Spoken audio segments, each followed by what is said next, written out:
speaker, Feliciano comes to Calaveras County from Arizona Medical Center, where he was Assistant Chief Executive Officer. I'll ask him to give you more of his background and all the wonderful things that you all were doing there. In fact, I was just reminded that the Calaveras County Chamber of Commerce just named Mark Twain Hospital as Business of the Year. And that's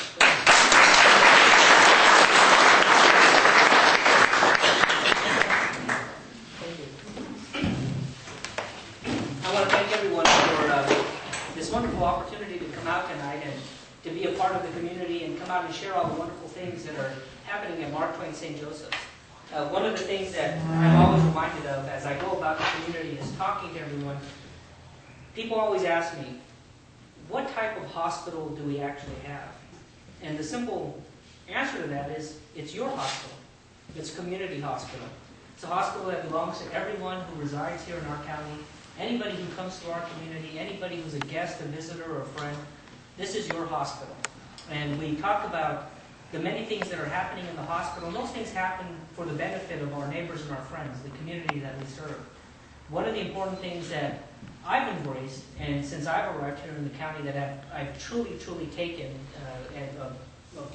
just a phenomenal liking to, is the fact that everyone is more than willing to talk about their issues, their concerns, and also share about their wonderful ideas that they have for things that they'd like to see improved within the hospital itself.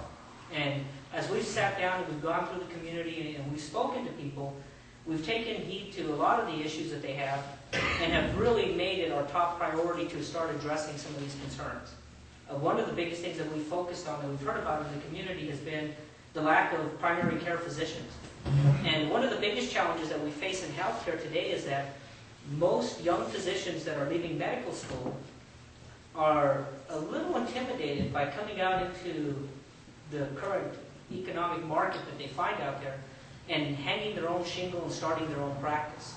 For many of them, the lure or the opportunity of being an employed physician or coming into a practice where they can be more than just an individual, they want to be a partner or be a junior partner to senior individuals who can help them through the more formidable years of their health practice. Those are truly become critical concerns for us, in particular, being in a rural community. So we sat down and we started talking as an executive team. We started talking to our medical staff, to the community members at large, and asking, what are some of the things that we can do? What are some of the things that we can do to attract people to come to our community and set roots and be a part of who we are?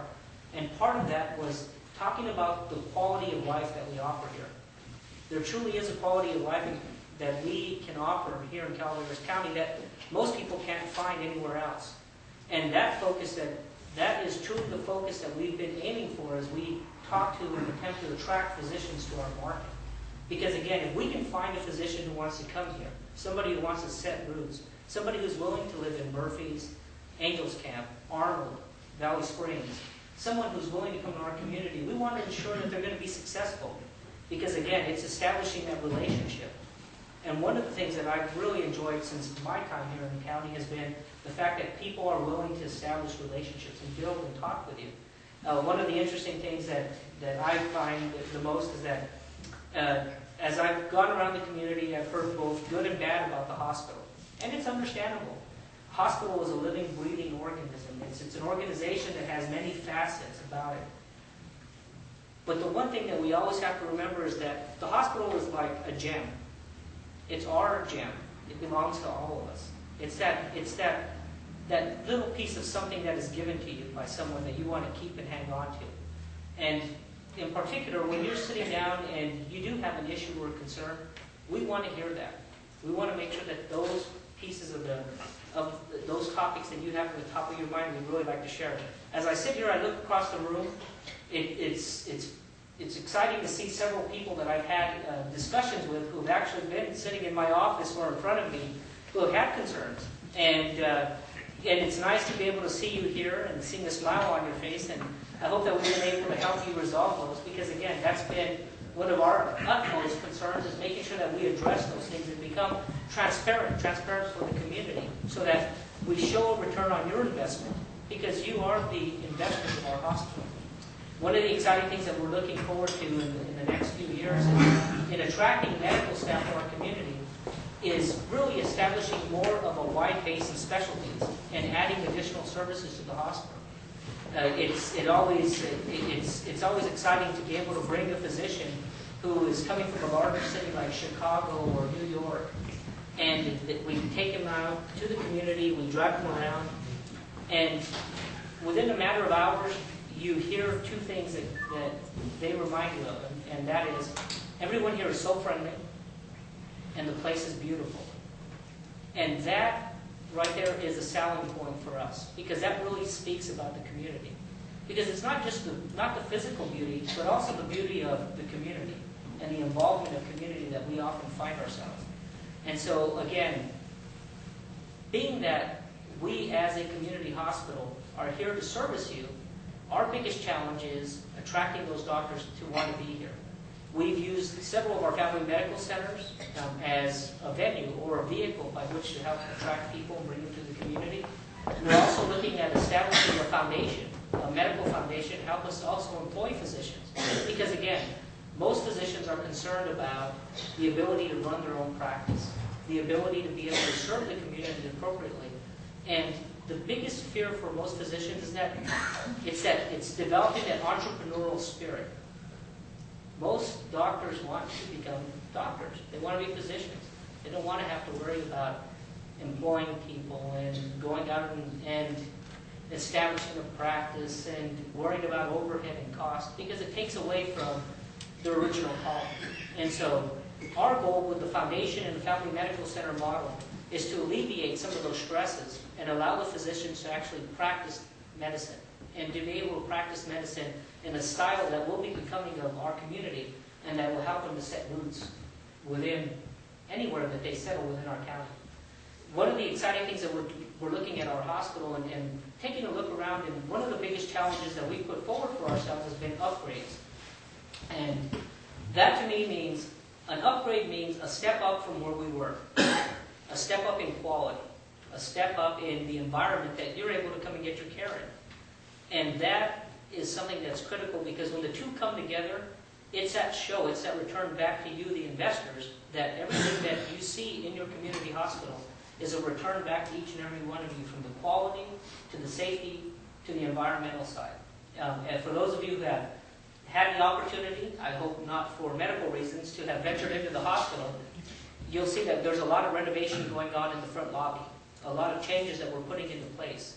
We've built some privacy cubicles so that people who are in there registering in the front office will have the ability to go in and actually have privacy. I know that was a critical issue for many people who said, you know, we live in a small community, Feliciano, and I don't really want people to know why I'm in there. And so we've taken those items, we've put them in our mind, we've processed them, and in return we're giving back to the community the privacy cubicles that people have asked for. The front flooring in the front lobbies, seamless floors and welded floors inside of our ORs to provide actual better infection or infection prevention within our surgical suites. All of these things are critical because, again, they call back to the quality piece that everyone is entitled to when they come in and look at having access to healthcare in our community. One of the big things that we also have focused on has been our customer satisfaction. Really focusing on that patient piece, that customer piece that's critical for any organization. In healthcare, it's a little bit different when we talk about customer satisfaction, because customer satisfaction isn't necessarily the satisfaction you'd find if you walked into a store and purchased an item. Satisfaction in healthcare is knowing that you came to a facility, you were taken care of appropriately, the care was proper care, and that you left with the right information to be able to handle and take care of your situation. That is the appropriate way to deal with patients and customers. Mark Twain St. Joseph's was 39th out of 42 within the Catholic healthcare system, the Catholic healthcare West system, in patient satisfaction. We have since moved up to 3rd out of 42, and we just received some wonderful information that we are #1 in our region for patient satisfaction. And this has been a major, major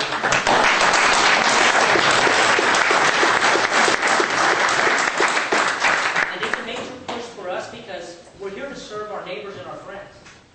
one of the big things that we remind ourselves, and we remind the staff of all the time, is as we walk around the hospital and you bump into people, you always have to remember that these are the same people you're going to bump into at the grocery store, when you're downtown shopping. These are truly your neighbors and your friends. How do you want your neighbors and your friends to perceive you? How do you want your neighbors and your friends to be able to relate to you? The quality piece. How do you want your neighbors and friends to know that you really care for them? How do you want your neighbors and friends to know that we as a facility are here to service them? Because again, quality and satisfaction are true benchmarks for how well a healthcare system treats its customers and its patients. And I say customers because, first of all, you are customers when you come to our facility. The patient piece, well, that's natural, because you obviously wouldn't be there if you didn't need to have healthcare service, and you wouldn't be a patient. But most importantly, we have to focus on the fact that you are a community member and a neighbor and a friend. And so these are some of the things that we've really been focusing on as we go forward. We've been working closely with our foundation. One of the big focuses right now that we've challenged ourselves with, and the challenge for our foundation has been women's health services, women's health issues. 80% of healthcare decisions in the United States are made by women.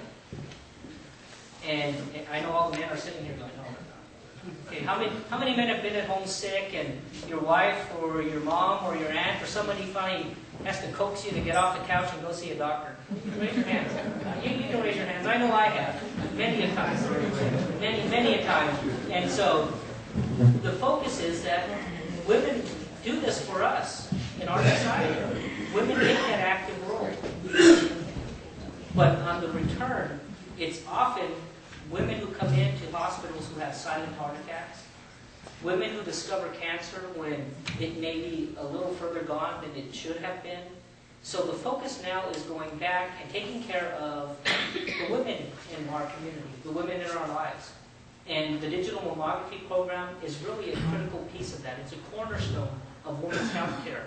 And in particular, a cornerstone for us because, again, even though we are in a rural community, that does not mean that we cannot have that quality piece that goes with the patient satisfaction and the satisfaction in knowing that you receive the best care possible. And for us, that piece also means as we go forward in our community efforts, as we look forward to expanding our family medical centers, as we look forward to building and developing relationships in the community, our focus is to be your hospital. Our focus is to hear what you have to say, take those pieces, bring them together, and be able to show you a return on your investment. Because ultimately, a community hospital is just that. It belongs to each and every one of you, because you are the investors. Every time you walk into that hospital, we want you to take pride in the fact that you are an owner of that facility. You own a piece of that patient satisfaction. You own a piece of the quality. You are a part of who we are, your neighbors and your friends. And if anybody has any questions, anybody feels that they have comments or they'd like to speak to me separately, my office is always open. I've always made that one of my mantras as I've dealt with patients. So again, my door is always open for anyone who'd like to speak about issues, concerns, or would like to collaborate on any projects in the community because again, our job is here to serve you. We're here to service you. We're here to build partnerships with you. So again, thank you for the opportunity to be here. I really appreciate it. I hope I didn't rush through. I don't want anybody nodding off, and I don't need tomatoes flying at me. And my belief has always been to leave. Anytime I speak, I try to leave with putting a smile on people's faces. And I have a good friend of mine. He's a chaplain, and we knew each other in the military. And he just returned back from Baghdad, and he sends me this story on the internet, and it's often a good reminder of where you sometimes find yourself in life. And there's a mom, she's washing dishes, and her little boy's standing out on the back deck. And suddenly she notices the little boy standing there. He's got 3 cats, and the 3 cats are kneeling there, and the little boy's out there preaching fire and brimstone to the cats. Oh. The mom's washing the dishes. She starts to rinse them to put them away, and all of a sudden she hears cats outside. Making all this noise, and she opens the door and says, "Mikey, what are you doing?" And he's got the cats, and he's got him over the bird wash. And he's dunking him with the bird wash, and she says, "What in the world is going on here?" And he says, "I'm baptized." baptizing him, Mom. And she says, how do you know they wanted to be baptized? He said, well, they should have thought about it before they joined my church. That's truly an indicator at times where you find yourself in life. But again, thank you so much for the opportunity to speak today, and I really, really appreciate it. I think we can take a few questions now before we go on. I have one question. Yes, ma'am. And we'll let everybody else think of what they want to. How is the baby delivery business? Well, because I remember reading that you are no longer able to take deliveries at the hospital. Are you? Correct. One of the things that we've talked about in many, many other speaking forums in the community is that the OB department is always top of mind and top of heart for us as a facility. We in Calaveras County have the dubious distinction of being the county with the lowest birth rate in the state of California. And so, with that said, with the closure of the hospital OB department, the closure was not based on financial decisions. I want to make sure that I put that out there right away and point to the purple elephant sitting in the corner. It was not closed for financial reasons. It was closed for quality and patient safety. And quality and patient safety, as I had mentioned earlier, are utmost for us because ultimately the quality of care that you receive, the quality of care that your loved ones receive is critical. For our facility to be able to provide OB services, we're looking at 5 to 7 years down the road. And the purpose of that is that we as a facility would need 3 full-time OBGYNs, 10 OB nurses, and we would also have to bring in 2 full-time pediatricians in order to be able to provide a quality, stable program where people could come to the hospital, women would know that they would be able to deliver, and we would have safe outcomes for those families. Because obstetrical services is one of those pieces of health care where either it brings the best joy or the worst pain. And so we would rather be on the joy side of that. And in order to do that, we need to have a quality program in place. And that will take some time to build to. But again, it is top of mind for us as an organization and top of heart because the OB department really is the heart of the hospital. And we understand that. And our focus has been to try to bring some of that service back. So we have partnered with Dr. P.G. Gill obstetrical group out of Stockton, who is going to be providing obstetrical services here in the community, and then the mothers will deliver down in St. Joseph's in Stockton. And so this way we can have the continuum of care for the mother to be able to have obstetrical services here, but then go down and deliver safely in Stockton. But in light of the low birth rate in Calaveras County, don't we need a certain number of deliveries in order for all of that staff to keep their skill level up? Yes, we do. One of the critical things that, it's like anything else. How many people here have retired? How many retirees do we have in the room?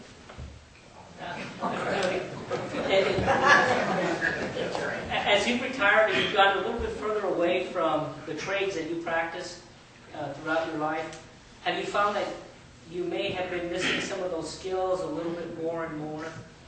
And that's something that happens to the best of us. And even the best fisherman, if he hasn't gone out and fished in quite some time, he loses that ability to go out and fish. And it's the same thing for physicians and clinical staff. You have to maintain a level of competency, which provides the quality piece. If you don't have a particular birth rate, the minimal standard, according to the College of Obstetrics and Gynecology, is 20 deliveries a month. On the average, we were looking at about 12 within the hospital. And so in order to maintain those proficiencies, you need to have a particular birth level within the community, and also that also spurs back into the financial question of being able to support the life of 3 OBGYNs. The average OBGYN right now in the United States, the average OB is currently reimbursed at about $380,000 in annual income. $380,000 is quite an extensive salary base to try to create for OBs to come to our community. And without that, without having that base here to keep proficiency and also to maintain and sustain them financially, it's almost impossible until the right environment is in motion for us to have those in place. Thank you.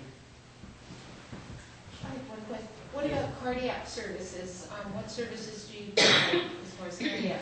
Cardiac services, we have a group of physicians, Stockton Cardiology, and Stockton Cardiology currently has a full active staff of doctors that have a medical office building location right behind the hospital.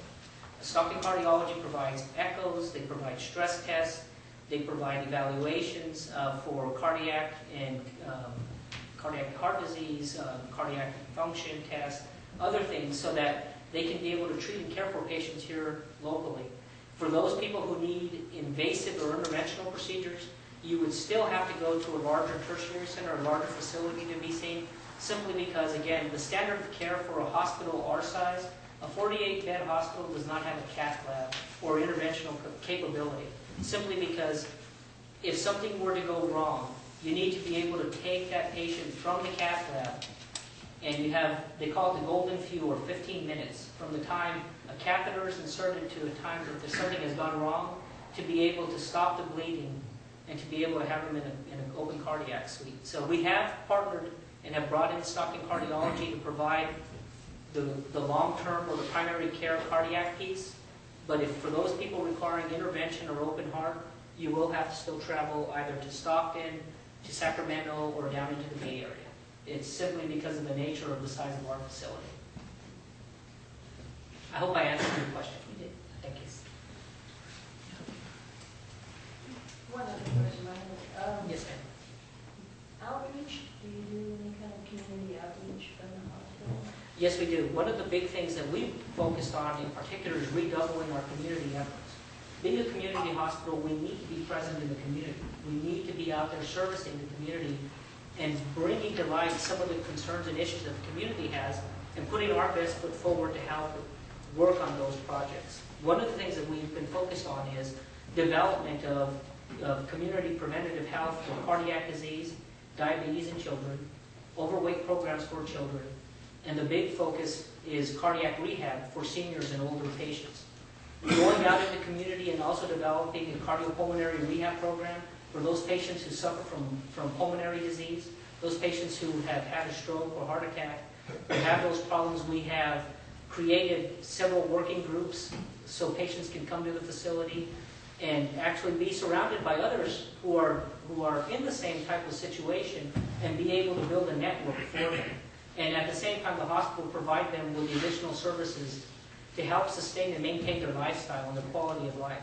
One of the big focuses has also been, as we've talked to community members and businesses within Calaveras County, has been the biggest topic for us has been how do we get the young people in our community encouraged and excited about career fields?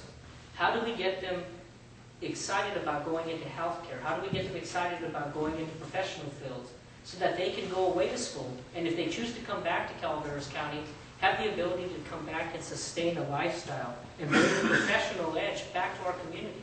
Because again, if we can't go out and grow our own nursing staff, if we can't go out and start growing our own lab scientists, our own radiology techs, our own physicians, if we can't go out and start growing our own police officers, people will venture away from our community. And so part of that is putting together educational programs and starting off in the middle school and high school with the 8th graders that are moving into high school and trying to get them encouraged into different aspects or different arenas of what they might be interested in. On the 21st of this month, of this coming month, we will be having a health and career fair in Toyon Middle School. And then we will be taking that up to the other middle school in our community, because in the 8th grade, that's really the time when children will make a decision on whether or not they will drop out of school or they'll be looking towards the future, and ultimately what is it that's going to inspire them to be there. And so our focus is to try to bring some of that inspiration to them, have the ability to put people in front of them, professionals in front of them, to show them that there are trades available. We have partnered with CHP, with CAL FIRE, with the City of Angels Camp. We've also partnered with the county offices. We've got huge amounts of people coming out to this fair. We're going to have 32 booths. We're going to have highway patrol out there. We're going to have the CHP helicopters. We're going to have EMTs. We're going to have veterinarians, we're going to have members from the banking community. We really want to expose these children to the fact that there are many professions that they can go off to school for and come back to our community and be able to service and give back to Calaveras County. Thank you.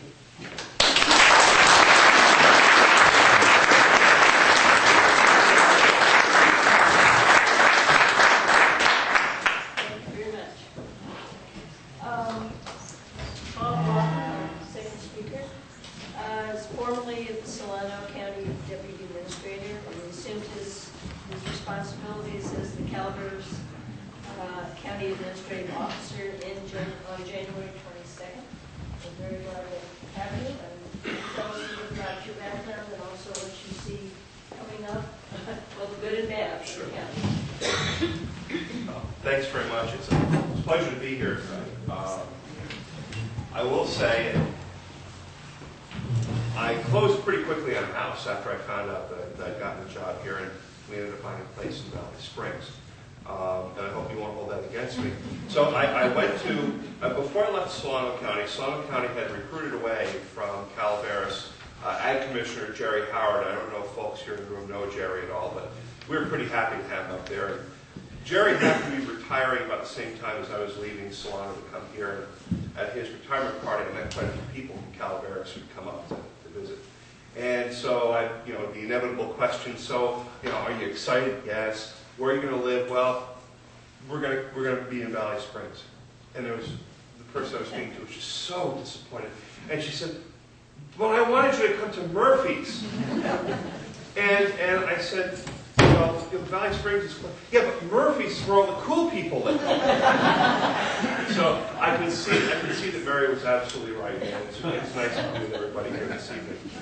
And about my colleague here, Feliciano, I wanted to say how rare and how important it is that a community the size of Calaveras County, and I do look at the whole county as a community, although there are certainly different aspects of it, like Murphy's and Angels Camp and Valley Springs and the rest of it, but to have a hospital here, to have a local community hospital is so important. My wife and I lived in Rio Vista. When you think, well, Rio Vista is near Fairfield, it's near Antioch, but it's nowhere near a hospital. We're much closer to a hospital here from anywhere in Calaveras County than you are in many other places that people think of as being more populated or better transportation. So it's a gift to have this, and I urge people to support the hospital. And I want to thank you, Feliciano, for the work that you're doing out there in the community to raise the awareness and raise the positive profile. I know it's having an effect. So. Well, thank you, Bob, and we appreciate all the efforts from the county to partner with us. We greatly appreciate it. Thank you. So I've come here to Calaveras after 3 years in Solano County, and before that I had a little over 20 years, or close to 25 years actually, in public service in New York and Wisconsin, in state government, in local government. So I've been exposed to a variety of different things, and I have to say that the people I'm meeting here in Calaveras, it's the most welcoming community, not just within the county government, because, well, I'm the boss. So everybody's going to put on a nice face for the boss, at least the first few weeks. But I mean, I've been out at community meetings and in the store, and this is a great place to live. You get the feeling that nobody's here because they have to be. They're thrilled to be in Calaveras County. They see the possibilities. They see the future. And I just think that's contagious, and it's rare, and it makes me feel welcome, makes my wife feel welcome, and we're looking forward to really not just doing a job here, but being part of the community. I wanted to talk a little bit about the role of the county administrator, the role of county government, just to kind of make it a little bit clearer, because it's murky. I'm not elected to anything, but I have all this responsibility. Where do I get it from? Your county board of supervisors has effectively the legislative and the executive responsibility for the county, outside of the city, outside of the incorporated areas, which here at the Angels Camp. So they are, in a way, they share that responsibility with the special districts. They're kind of like a city council in effect, but at the same time, they have the executive responsibility of making sure that policies that they adopt over here are executed over there. They hire me to support them in that effort. I provide them policy support, information, help them set the agenda for their meetings, and then I turn around and I'm responsible for evaluating and supporting the work of 18 elected and appointed department heads in the county. And I'm also responsible for preparation of the proposed budget for their adoption and just general day-to-day operations of county government. And I'm a buffer for them sometimes with department heads, or I receive calls and expressions of concern from folks in the community. And probably the most delicate part of that job is working with the other elected officials who are not supervisors, but county-wide elected officials like the sheriff or district attorney. Because, while I'm not their boss in any sense of the word, their budgets do come through the county administrator's office to the county board of supervisors, and so that's our opportunity to have an impact on operations and raise issues with them. And it's always a challenge in most of the places I've been, that there are sometimes rivalries and unpleasant feelings. But what we have in Calaveras, I think, is emerging as a real team approach to serving the public, to being responsive to the public on a day-to-day basis, to being effective and efficient and accountable in how they provide services. And I see my primary mission is helping the department heads and the Board of Supervisors reach for that goal of accountable, effective, and efficient government. I am not at the top of the pyramid. You can't be when you have so many people with so many different responsibilities working with you. I'm on a pitcher's mound, and I'm in the middle of the game trying to make sure that the person on third base knows what the person on first base is doing, and hey, you better shift the outfield because you've got a left-handed hitter coming up, all those things. It's being in the middle of the game, and it's a great place to be. You get to see everything that's going on. And one of the things that's come out of this is the contact between you, members of the public, and the Board of Supervisors, and the attention that gets paid to public needs here in Murphy's or in Angels Camp, any of these communities. We're so sensitive to calls on snow removal, on particularly anything in the highways, social services. We're working every day to do the right thing, and I can't say enough good about county employees that are out there that you may never see on a day-to-day basis. They're dedicated to their jobs. They're looking for ways to save money. They're looking for ways to improve services. We had a board meeting today where our office delivered the mid-year financial report. And it's a key document for the Board of Supervisors. It's our snapshot of halfway through the year. Where are we going to end up? What are the factors out there that are driving our service delivery and the demands that are placed on us? And we're in a really, Calaveras County, like any other county in California, is in a bad spot right now. The state economy has slowed down. The state budget deficit is increasing almost monthly. It started out at 10, it went to 12, it went to 14, and now the latest report we've gotten is it's going to be a $16 billion budget deficit at the state level. The state will not absorb that on their own. They're going to pass it along to local governments and counties in particular. We're going to see a situation here in Calaveras where there's going to be an increased demand for services, particularly social services. There's going to be a reduced amount of revenue coming in from the state. In some cases, the state will cut back programs. In other cases, the state will say, we'll gladly pay you Tuesday for a hamburger today, which means we're going to have to foot the bill if we're going to continue providing the services and wait and hope for the reimbursement from the state. All of that combines to make it more important than ever that we run an effective and efficient government operation. We brought this report to the Board of Supervisors, explaining what the forecast is for the short term, and also the bad news that it's going to stay that way probably for the next couple of years.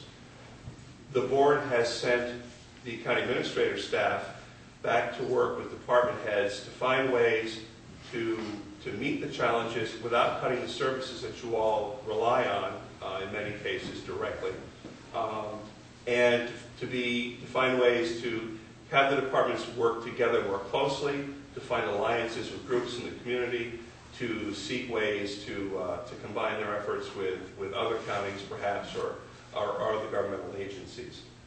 And you know, the challenge, walking in the door in January to a situation like this is,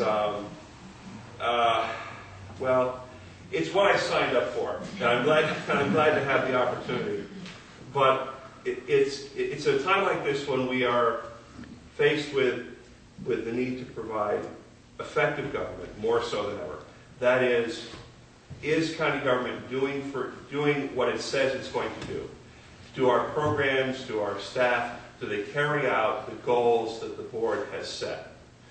And are we getting the value for the money that we invest in this? Is government being efficient? We're buying the services, we're receiving the results, but are we getting the best value for the money? Are we spending taxpayers' dollars wisely? And then finally, accountability, and this kind of gets to the heart of local government. Accountability means being able to explain to the public what you've done with their money, how well you've done it, why, and what you're going to do with it next year when you come back and develop your next year's budget. And these are all principles that people kind of understand intuitively, but we don't bring them out explicitly in the budget process. That's going to be the challenge of the departments this year, to get them thinking along those specific lines, and to encourage them to be more imaginative, to take chances in the sense of being doing things a little bit differently than they've been used to doing. I think you'll see some positive changes at the county building. I think that department heads are already seeing a different tone set, a more inclusive administration. It's been my goal, at least. I think that the folks I've been working with see that. I've had the opportunity to travel to a number of the county installations and offices where they don't normally get visitors, like some of the highway garages during the snowfall. And it's been great to see the response, that their efforts are being acknowledged, that there are people not just who need their services who pay attention to them, but the people who are part of the government who don't ordinarily get out there to see them are paying attention to them as well. I think that the next couple of years are going to be very formative time for this county. We're in the crunch we're in now because we don't have a particularly diverse economy. And the challenge will be how to increase our economic base to provide the support for the services that we need, that are going to become more expensive as time goes by, while retaining the essential character of Calaveras County. Those of us who've chosen to live here have chosen to live here for some pretty fundamental reasons, whether it's the neighborhood we're in, or the people that we associate with, or the opportunities for recreation and culture that are here. We don't want to see that change. We don't want to see it diminished in any way. But at the same time, we have to keep moving. We have to find a way to grow in a responsible manner. And that's going to be on the plate, I think, of the Board of Supervisors and County Administration for the next 5 or 10 years, once we get through, or even as we try and get through the current economic difficulties. We're committed to keeping government lean as possible. We're committed to running government. I would say run it like a business, but we really can't, because the things that we do, businesses generally don't do, because they're not profit-making enterprises. But we can learn from how the private sector does business. We can draw some direct comparisons, and we will, when we provide services that are similar to what the private sector provides. But we have to learn, we have to find a way to help the county and its residents keep moving into the future with the same spirit and the same character that has made Calaveras County the attractive place it is, and probably the best kept secret in this part of California. And I appreciate the opportunity to be with you here tonight.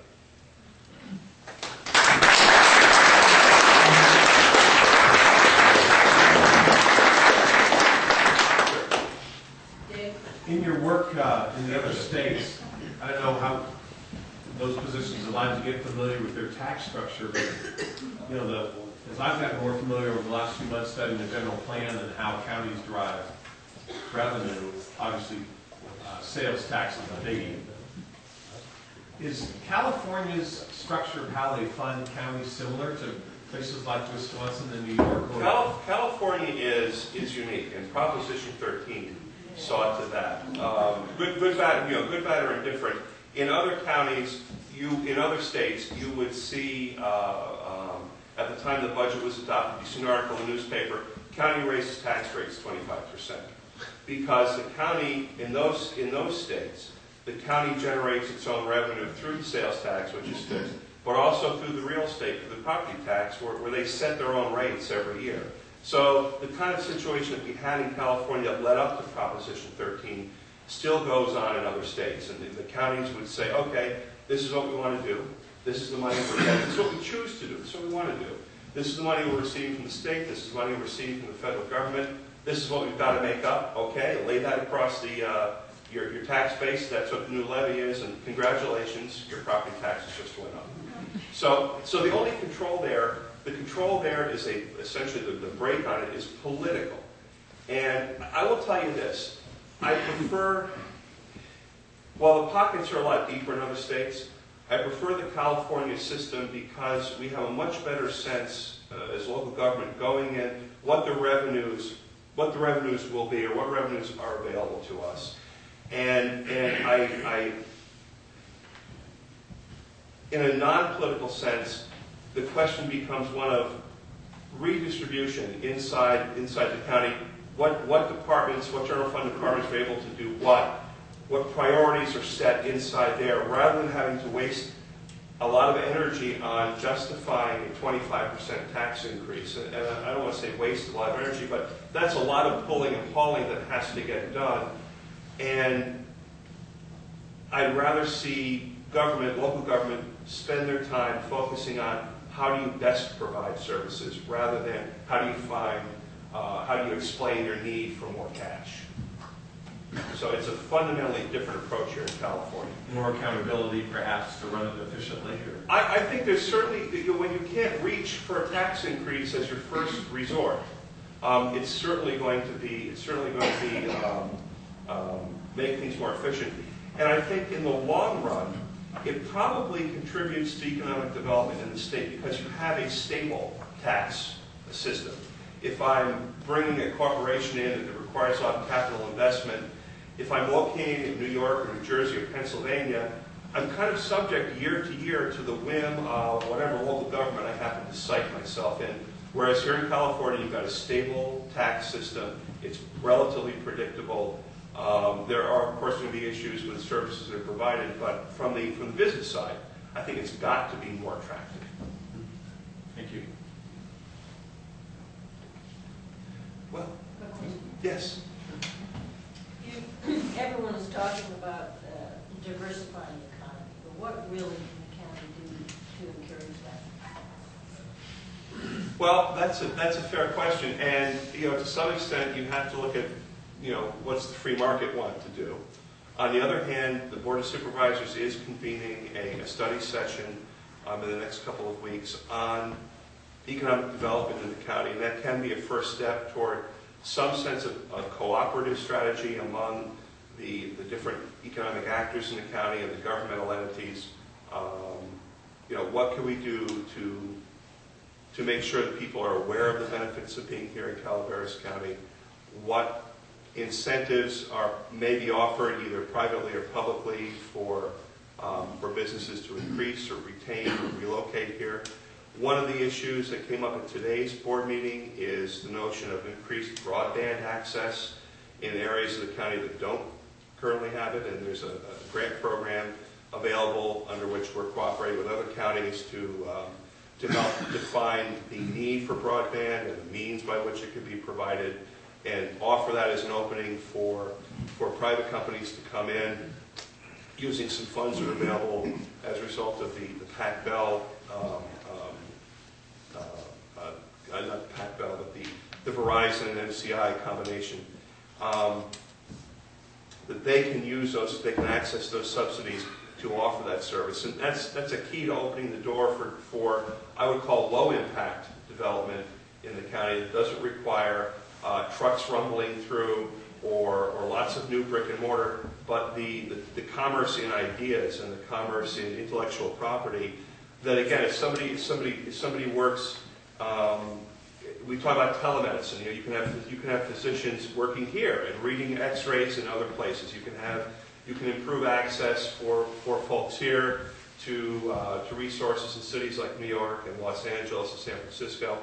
Again, with a low impact. So those are some things that I think we're starting to take the first important steps on, and they've been in, and I don't want to say first steps because they've been in the works for quite some time, but we're starting to see some of these things come to fruition. Yes, sir.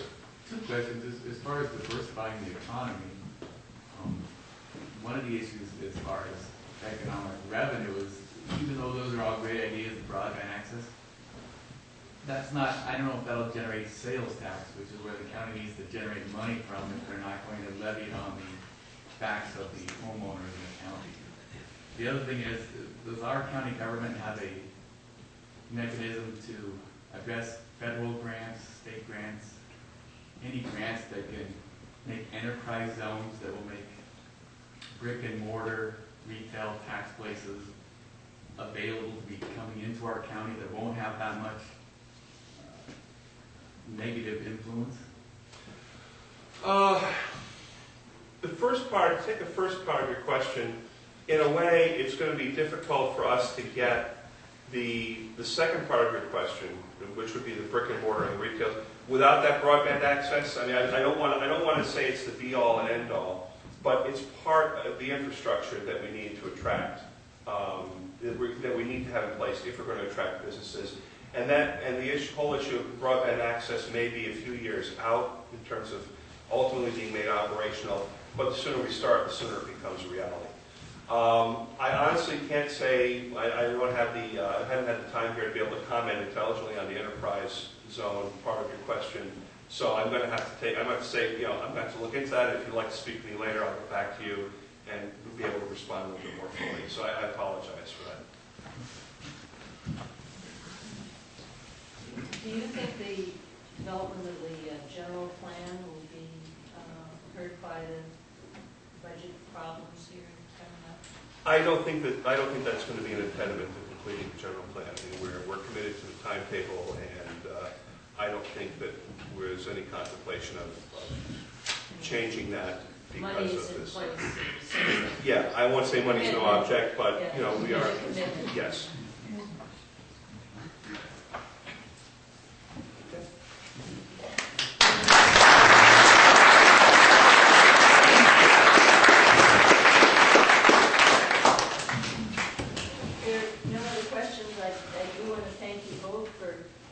Being with us tonight. I think it was very interesting, and we would hope that you would join us, have some coffee or water or cookies or whatever it is, and make yourself comfortable and talk to. I'm sure we'll have a bunch of questions for you. Michelle? Oh, I'm going to take this one more go.